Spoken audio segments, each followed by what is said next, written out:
That'd be one of the worst, but I can see it happening if they don't hurry up and get something going defensively. I can definitely see that happening. But a lot of their stuff is COVID. That's another team that needs to talk about. But a lot of their issue is COVID. And also missing DeAndre Hunter has played a big negative role in what they are defensively. Because the issue is like they were such a great defensive team in the second half of last season, and now they aren't a great defensive team. But who knows? Like I don't know. I don't remember what the timetable is right now on Hunter. But if he gets back, that could be a big plus for you. Or you can make moves at the deadline and then go get better defensively. I've heard Marcus Smart. I've heard his name. Like he's a dude who's definitely on the trading block. You wouldn't make moves to go get a Marcus Smart. You don't like him on the Hawks? I actually like him. I'm a big fan of him on the Hawks. That's kind of weird. To be honest with you. How so? Because I don't know. You've already got who we give 3 and D. I'm not sure who you give up. Let me go to the good old. I probably think because I know they said they're looking and they would probably. I think they said they would rather trade Cam Reddish than extend him. Oh yeah, true. He might be. We talked about the Cam Reddish thing, and we talked about I think the Hawks are going to play funny with his contract. You think we definitely talked about that. I think they will. Honestly, bro, I would rather trade him. Honestly, instead of kind of messing around with the contract, really. Yeah. Because we see Bo just got traded now. Yeah. And now he's probably gonna. What'd you say, bro? I said I'm happy for my boy Bo. He got under. I am too. Yeah, he gets to play. Yeah. I think a move for Marcus Smart makes a lot of sense for Atlanta. And if it does involve like a Cam Reddish or I'm not sure what pieces they'll give up that'll be what Boston wants. Because you think about making a move with Boston is they want pieces that are going to immediately solve their issues and take them to another level. And I don't know how much Atlanta has right now that'll guarantee that'll like help solve the Celtics issues. You know what I'm saying? Like Cam Reddish is cool. Not really anything that they're willing to trade right now. Yeah, like they're willing to trade, but like, what would they get back from Atlanta that'll benefit them is the thing. Like, yeah, I mean, I'm talking about Atlanta's willing to trade. Like you're not moving DeLon Rice, your backup point guard. He's not a great playmaker. Like he doesn't solve any of Boston's playmaking issues. Let's say we go move Cam Reddish. What does that do for Boston? They're already a good defensive team. Cam Reddish, not too much to be honest with you. Maybe more headaches for Udoka because then it's kind of like, what are we going to do with Aaron Nesmith? Because their role is very similar, and Aaron Nesmith, his playing time is already getting played around with right now. So it's one too, even though he's not really. Yeah.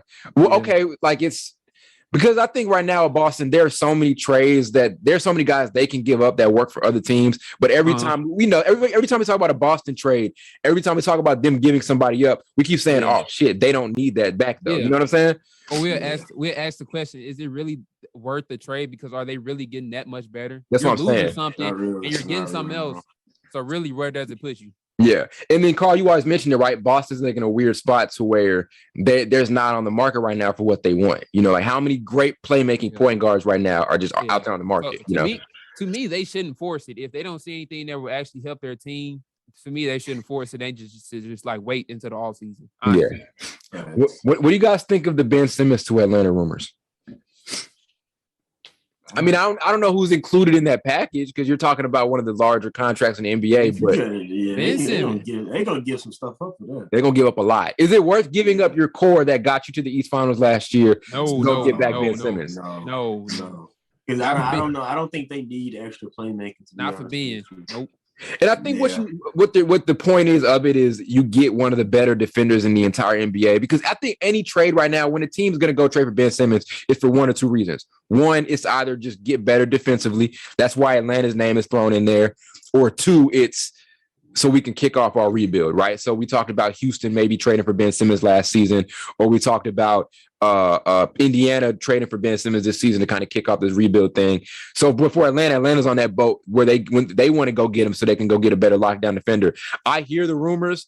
I'm a fan of them, but I think a lot of this, I feel like this team can still make something because it's not hopeless with them. They, like Blake, you mentioned, they have to find some consistency, and they have to get their defensive identity back. But a lot of that is because they're without one of their better team defenders in DeAndre Hunter being out. So I'm cool with the Ben Simmons rumors, but I don't think this team needs to go make a major trade. Only like if they're going to go get a major name, it'll be like a mid-tier sub all-star type of guy, like a Marcus Smart or whatever, like a really good complimentary player who can go out there and give you extra defense. But I don't think this team is in a position where they need to go big and try to get another major contract or another major all-star player. I don't think this team is in that position. You know what I mean? No, I think it's not. I don't think it's complete panic mode. I mean, they're still 17 and 22. I mean, that's not. I'm not saying that's good. Yeah, by any means. But it ain't like, you know what I mean? Yeah.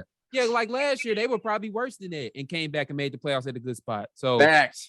They were probably worse than that. They probably were worse than that. They definitely probably, and they had problems with Lloyd Pierce, I guess. But they should be. I think they'll be all right. I think actually, speaking of like what spot they'll be in the playoffs, I actually can see them. I'm gonna have faith. I think they can be at the 7th seed. They can get maybe at best the 6th. Because it's only, if you really look at it, it's only like a 4 or 5 game lead, and we have like 40 games left. Yeah. So it's like they're not like in straight up. Like I said, it's going to be about health. I think one of their biggest issues, as I mentioned earlier, was the point that there are a lot of guys who have been out. We've seen John Collins miss a stretch. We saw Trey miss a stretch. We're seeing DeAndre Hunter miss a stretch. We haven't seen DeAndre Hunter play probably since like one of the first 5 or 6 games of the season. It's been like so long, dude.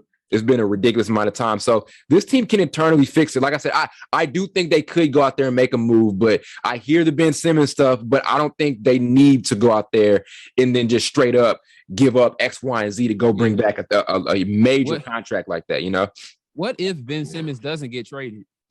I'm with that. I think Philly I think they both need to suck it up and just not trade him at all. I don't know. No, I mean, when I say not trade, not traded, I'm saying just like keep him, like hold him, like just, I don't know, just hold him. That's what I mean when I say that. And don't even let him play either. I don't know what that's borderline on. I don't know about that one. But that's what Daryl Morey has mentioned. Like he's alluded to that. I'm saying that because he sounds like some lawsuits coming.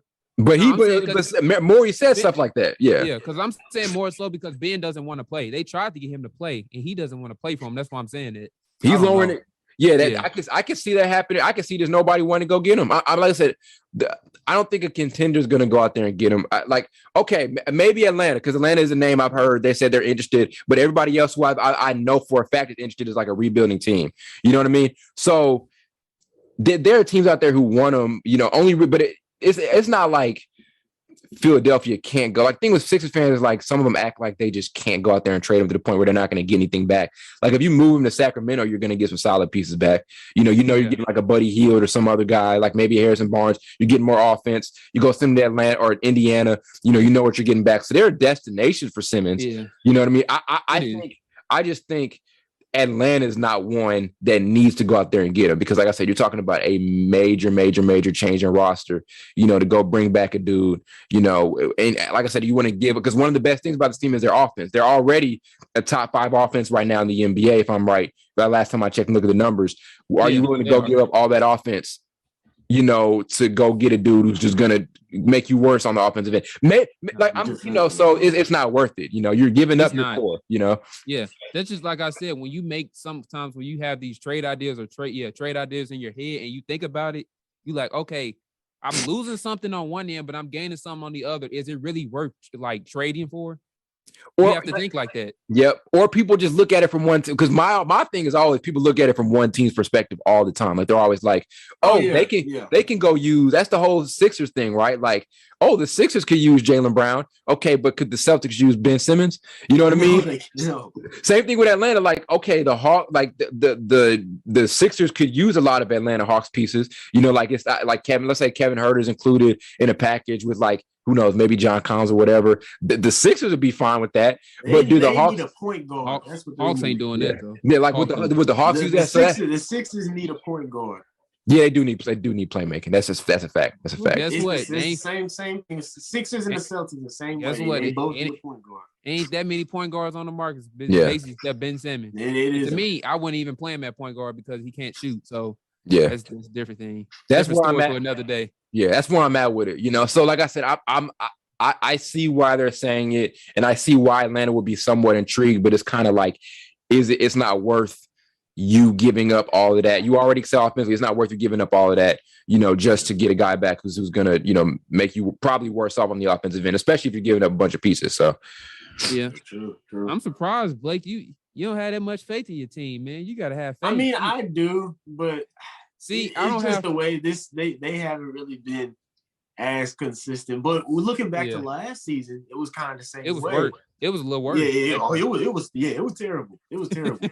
But it was worse. It was worse. But we see what they did. They somehow scraped together a bunch of wins. They end up going to the conference, almost the conference finals. So them dudes. I'm not completely like out of it yet, but I mean, who knows? You never know what can happen. I think it's kind of the contingent on DeAndre Hunter coming back, really getting his groove back, and then getting back into the lineup, shoring up defensively, things like that. And then again, it's been COVID, so.